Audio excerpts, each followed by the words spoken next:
ऋषि अत्रि मरीचि भृगु नारद गौतम कर्दमन पुलस्त जमदगन ऋषि। जमदगन ऋषि के बहलोचन की रेणुका राठौड़न की, जिनसे परशुराम जी का अवतार भया। छत्री मारना छत्री कीना, 21 बार ब्राह्मणों को राज देना। ब्राह्मणों पे चला नहीं जब परशुराम जी ने आबू पर्वत पे यज्ञ कीना। आहुति के द्वारा वेदी सी 4 छत्री पैदा कीना। पहली आहुति सी परमलाय पंवार हुई, जहाँ से पंवार वंश की उत्पत्ति हुई। इनको धारा नगरी उज्जैन का राज देना। दूसरी आहुति सी बाहु पणिहार, जहाँ से पणिहार प्रतिहार वंश की उत्पत्ति हुई। इनको भी गढ़ मांडल गढ़ का राज देना। तीसरी आहुति सी सालग्राम सोलंकी पैदा हुई, यहाँ से भी सोलंकी चालुक्य वंश की उत्पत्ति हुई। इनको पुष्कर का राज देना।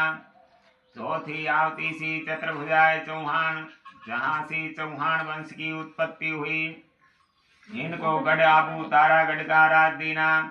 चतुर्भुजाय चौहान की रख राजा हुई, रख की बच्छ राजा हुई, बच्छ की चाय हुई, चाय की चंपाय हुई, चंपाय की भारत हुई, भारत की भूपाल हुई, भूपाल की अजीपाल हुई, अजीपाल की सर्वक्ष हुई, सर्वक्ष की पिथोराजी हुई, पिथोराजी की 2 रानी, जिनसे 24 बेटा हुई, जहाँ से 24 शाखा चौहानों की हुई।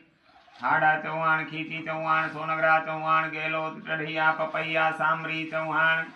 पिथौरा जी का सामेश्वर जी बीजल प्रोत हुई, बीजल प्रोत की आद पंड हुई, आद पंड की अनाद पंड हुई, अनाद पंड की जगत पंड हुई, जगत पंड की सतन पंड हुई, सतन पंड की रतन पंड हुई, रतन पंड की भौम पंड दीपक पंड हुई, दीपक पंड की गणराय पंड हुई, गणराय पंड की जगत पंड हुई, जगत पंड की मोजाद पंड हुई, मोजाद पंड की रण पंड हुई, रण पंड की